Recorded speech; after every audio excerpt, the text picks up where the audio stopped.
Monday, May 6th, has issued a high risk of severe weather, and it is confirmed that it is causing damage. Again, it's this little area right here. If you are in this area north of Parkham,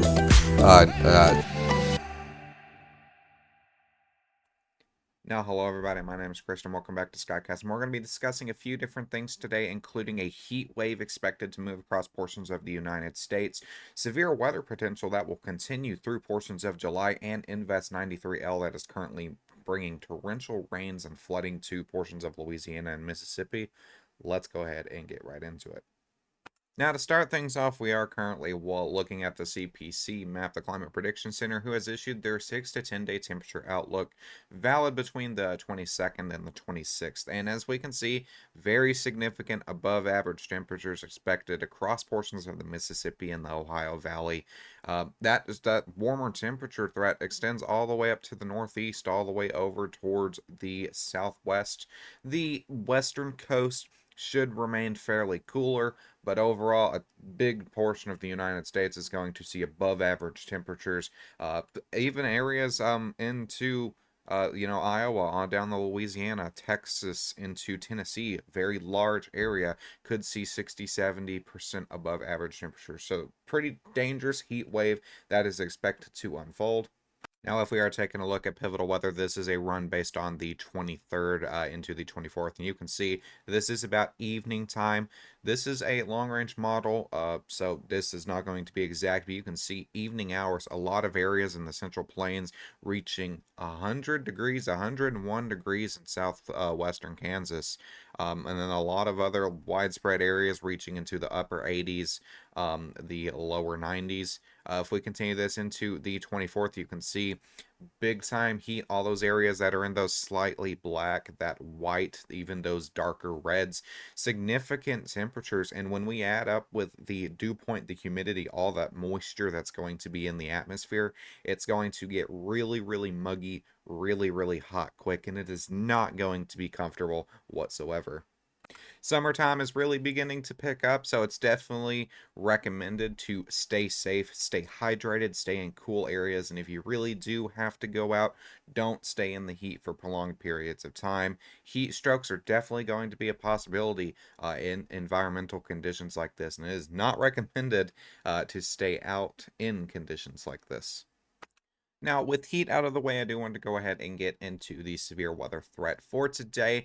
We do have numerous different areas that we are watching. One's going to be up here towards the northeast, a more rare issuance of the slight risk from Maine down into portions of Connecticut, Vermont, New York, areas like that. And then we also have another slight risk of severe weather across Montana and portions of North Dakota. We also have this huge marginal risk and general thunderstorm risk. These light greens and dark greens, where more isolated thunderstorms will pop up. These will be strong to severe, but the greatest potential is going to be within these yellow regions. Now, if we go ahead and switch to a tornado, one thing that isn't really common is to see a 5% up here in the northeast United States, a 5% across Maine. I haven't seen something like that in a fairly long time, so definitely going to be interesting to see how that plays out. Damaging winds, however, across the United States will be the main threat. We'll get some of these gusty pop-up showers, especially across Kentucky, Missouri, all the way over into portions of the Central Plains. And we also have a hail threat due to it being the high plains. As usual, it's going to be a hail-dominant threat up here towards the other slight risks. So definitely great to stay weather aware today. Not expecting a huge severe weather outbreak, tornado outbreak, nothing like that. Just a few isolated strong to severe storms and maybe an isolated couple of tornadoes. Now, if we are taking a look here on the HRRR model, scattered thunderstorms are to be expected across portions of Canada in the northeast for this evening and afternoon. That severe weather threat will begin to ramp up as you get into portions of Maine. And if we kind of do zoom this in a little bit, you can see these are a little bit of isolated showers, so could see maybe a supercell or two pop up along the storm area here. It is not often, like I said, that you get supercells forming in a the far northeast like this. So definitely going to be interesting to see how this plays out. We also have isolated little thunderstorms forming along the Central Plains and into the Ohio Valley. Some of these could be strong to severe, and that's why we have that huge marginal risk in effect across this area. And then if we continue to play it by 8 p.m., 9 p.m., this is when we start seeing those storms in Montana far off. These will once again be isolated. Some of these may congeal into a damaging wind threat. We can definitely see that kind of playing out here, but these does look like these will be more isolated supercells. If they don't, you can see those two little updraft tracks, and that is what's going to help with that hail dominant threat, where storms will be able to rotate, they'll be able to updraft, have those updrafts and all that, and that's what's going to cause the hail. And if we just rewind this all the way, a lot of the United States going to see little isolated thunderstorms. Florida, portions of New Mexico, Arizona, Nevada, and then definitely up here across the Northeast, we'll get a few of these maybe strong to severe thunderstorms too. So definitely safe to remain weather aware in these severe weather areas for today. We do also have some more severe weather on the way. Let's go ahead and talk about that.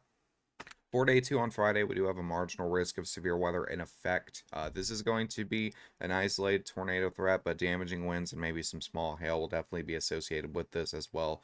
Huge general thunderstorm risk as well. Once again, it's summertime, going to have a lot of these little thunderstorms pop up here and there. Some of them may be a little bit stronger than others. Definitely just curious we'll just have to continue to watch to see how this plays out. And then here we are on the day 3 risk for Saturday. We do have a marginal risk from the high plains all the way out into the Ohio Valley. Probabilistic risk of this being a severe threat is a 5%, but we do have a lot of instability in the atmosphere and stuff in this area generally. So I would not be shocked to see if this risk gets upgraded to a slight, maybe an enhanced as we get closer in time. Definitely just have to see how the short range model plays out, but could be another kind of like line of storms MCS system here with this one in particular on Saturday. So be weather aware with this as well.